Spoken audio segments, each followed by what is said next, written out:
नमस्कार, मैं डॉक्टर अमित सिंह स्वागत करता हूं आपके अपने यूट्यूब चैनल हेल्थ की पाठशाला में।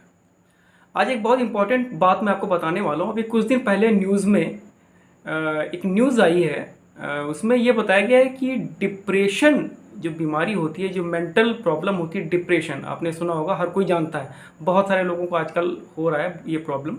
तो डिप्रेशन की जो दवाएँ लाखों हज़ारों डॉक्टर्स बीसों पचासों सालों से जो मरीजों को दे रहे थे, वो टोटल वेस्ट है। टोटल उसमें कुछ भी नहीं है। उन दवाओं से कोई फ़ायदा किसी पेशेंट को नहीं होता है, क्योंकि डिप्रेशन के बारे में जो भी रिसर्च पहले की गई, डिप्रेशन किस वजह से होता है, और उसके बाद जो मेडिसिन डेवलप की गई, वो मेडिसिन जो है सालों साल से डॉक्टर्स दे रहे हैं। और अब जो नई रिसर्च हुई है यूके में, यूनाइटेड किंगडम में जो नई रिसर्च हुई, उसमें पता चला है कि वो सारी दवाएं उन सारी दवाओं से किसी मरीज़ को कोई फ़ायदा नहीं हुआ है, ना हो सकता है, क्योंकि उन दवाओं का डिप्रेशन से कोई आपस में कनेक्शन ही नहीं। तो मैं बताता हूँ कि डिप्रेशन होता किस वजह से है और अभी तक इतने सालों से दवाएं किस चीज़ की दी जा रही थी। तो पहले जो रिसर्च हुई थी कई साल पहले, उसमें ये रिसर्च में बताया गया था कि ब्रेन में एक केमिकल रिलीज होता है जिसको सेरोटोनिन कहते हैं।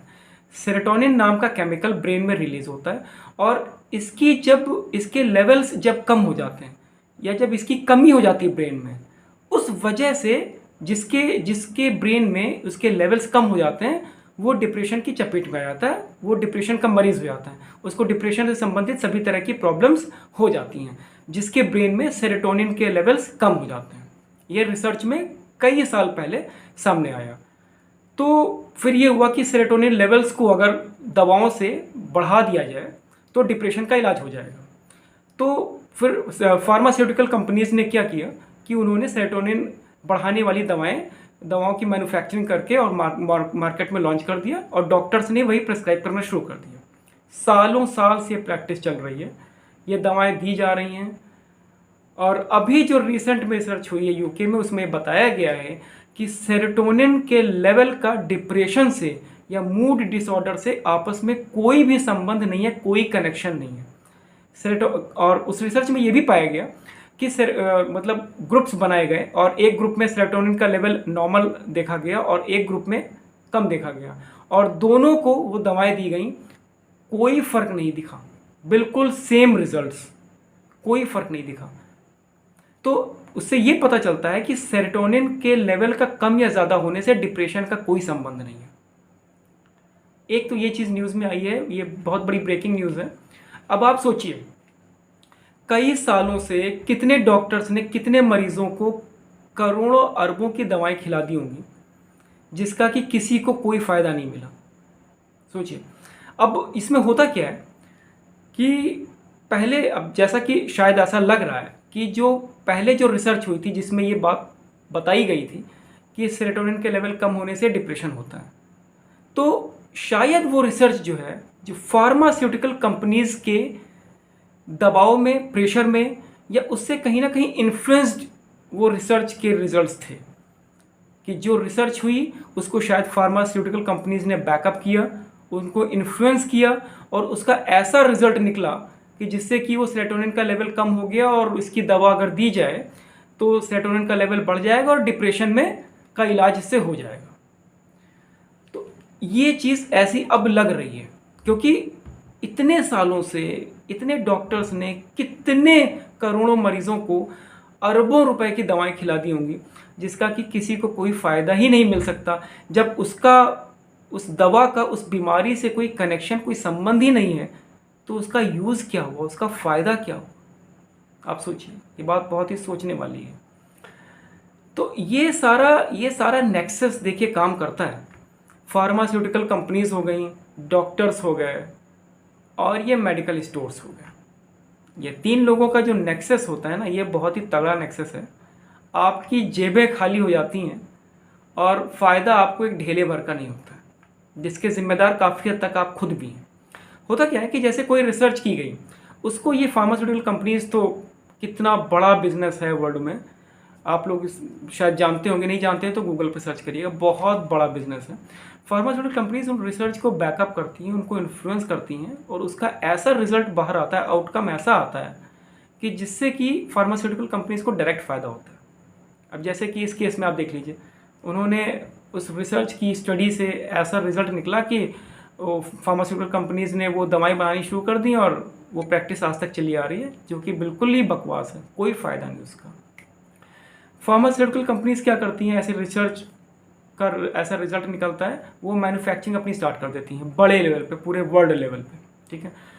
फिर वो फार्मास्यूटिकल कंपनीज अप्रोच करती हैं डॉक्टर्स को कि डॉक्टर साहब आप ये हमारी दवाएं प्रिस्क्राइब करें और आपको उसका क्या फ़ायदा होगा। वो फ़ायदा बहुत सारे लोग जानते हैं क्या फ़ायदा होता है, वो डॉक्टर्स को फ़ायदा मिलता रहता है और वो धड़ाधड़ वो दवाएं प्रिस्क्राइब करना शुरू कर देते हैं, है ना। वो बल्कि ये भी ठीक से नहीं देखते हैं कि वो दवाएं दी जा रही हैं उसका कितना फ़ायदा हो रहा है, कितना फ़ायदा नहीं हो रहा है। रिसर्च हुई है, उसमें ये निकला है, तो ये दवाएं मरीज़ को देनी है, सालों साल दवाएं वो चलती रहें, ठीक है। अब यहाँ पे जो सबसे बड़ा नुकसान होता है वो आपका होता है, आप इस पूरे चक्रव्यूह में फंस जाते हैं। ये रिसर्च हुई है, इससे एक चीज़ सामने आती है, ये पता चलता है कि ये जो दवा बनाने वाली कंपनियां हैं, बड़ी बड़ी करोड़ों अरबों खरबों की जो कंपनियां हैं, इनका और डॉक्टर्स का किस तरह से गठजोड़ होता है और किस तरह से आपकी जेब पर डाका डाला जाता है। डिप्रेशन बीमारी आज की डेट में बहुत ज़्यादा पूरी दुनिया में फैली हुई है और बहुत सारे लोग इससे ग्रसित हैं, परेशान हैं। तो आप ये ध्यान दीजिए कि आप उसका इलाज खुद भी कर सकते हैं। डिप्रेशन किस वजह से होता है उसको जानने की कोशिश करिए, उसको प्राकृतिक तरीक़ों से उसको दूर करने की कोशिश करिए, ठीक करने की कोशिश करिए। अभी जो रिसर्च हुई उसमें जो स्टडी से जो रिज़ल्ट निकल के आया है, सोचिए कि मतलब कितनी दवाएं खिला दी गई, कितने मरीज़ों को कोई फ़ायदा नहीं हुआ। यहाँ तक कि कई सारे केसेस मैंने सुना है कि सालों से जो है पेशेंट की, मरीज़ की दवा मतलब का इलाज डिप्रेशन का चल रहा था और कई साल इलाज चला। जब तक वो दवा खा रहा है तब तक उसको कुछ आराम मिल रहा है और जैसे ही दवा छोड़ी उसको आराम मिलना बंद। अब पता नहीं वो दवा खाने से आराम उसको मिल रहा है या उसको लगता है कि हम दवा खा रहे हैं तो हमको कुछ आराम हो गया, जिसको कि प्लेसिबो इफेक्ट कहते हैं।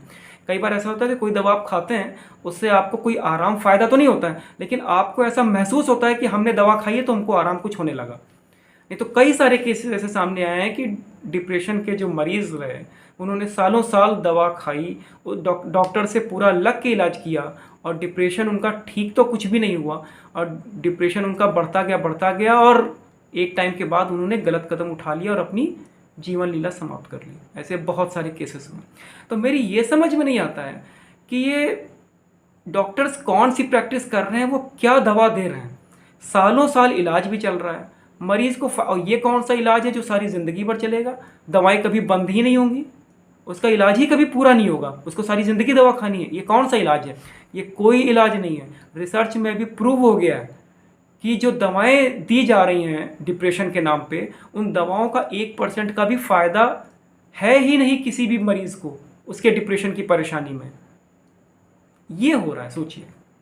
तो डिप्रेशन होने की जो मुख्य वजह है वो है स्ट्रेस और टेंशन। आपको भी पता है, लगभग ये सभी को पता है, बहुत लोग को पता होता है कि स्ट्रेस और टेंशन की वजह से डिप्रेशन से लोग ग्रसित हो जाते हैं। कोशिश करिए स्ट्रेस को कम करिए, टेंशन से दूर रहने की कोशिश करिए। हाँ, क्लियर है, इसको ख़त्म नहीं किया जा सकता, कम ज़रूर किया जा सकता है। तो कम करने की कोशिश करिए स्ट्रेस और टेंशन को, और अपने आप को डिप्रेशन, मूड डिसऑर्डर या जो भी इस तरह की मेंटल प्रॉब्लम्स होती है उनसे अपने आप को दूर रखने की कोशिश करिए। क्योंकि अगर आप उनकी चपेट में आ गए तो आपकी मेहनत की गाढ़ी कमाई लुट जाएगी, सालों साल आप लुटाते रहेंगे, फ़ायदा आपको 1% का नहीं होगा। आपकी मेहनत की गाढ़ी कमाई से माला माल होंगे कौन? डॉक्टर्स और वो दवा बनाने वाली कंपनी। तो आपको थोड़ा समझदार बनना है, आपको टेंशन से अपने आप को बचाने की कोशिश करनी है। आज के टाइम में इतना ज़्यादा स्ट्रेस है कि ख़त्म तो नहीं हो सकता, लेकिन कम ज़रूर किया सकता है। उसको कम करिए, कई सारे प्राकृतिक तरीके हैं, उनको कम करने की कोशिश करिए। 2-3 तरीके मैं भी आपको इसमें बता रहा हूँ। एक्सरसाइज ज़रूर करिए, योगा करिए और अपने परिवार के साथ घुल मिल के रहिए। अगर इतना आप करते हैं तो आप अपने टेंशन स्ट्रेस को ज़रूर कम कर पाएंगे और डॉक्टर्स के चक्कर लगाने से बच जाएंगे अपनी कमाई लुटाने से बच जाएंगे। इस पर ध्यान दीजिए। अगर आपको इस वीडियो में मेरी दी गई जानकारी अगर आपको पसंद आई हो, अगर आपको लगता है कि वो जानकारी अच्छी है, तो फिर वीडियो को लाइक कर दीजिएगा, अपने दोस्तों में, अपने परिचितों में इसको शेयर कर दीजिएगा कि वो भी कुछ इससे जान पाएँ, उनको भी कुछ पता चले इसके बारे में क्या हो रहा है आजकल के टाइम में। सब्सक्राइब कर दीजिएगा और ऑल नोटिफिकेशन को दबा दीजिएगा। मिलते हैं किसी नेक्स्ट वीडियो में। Thank you.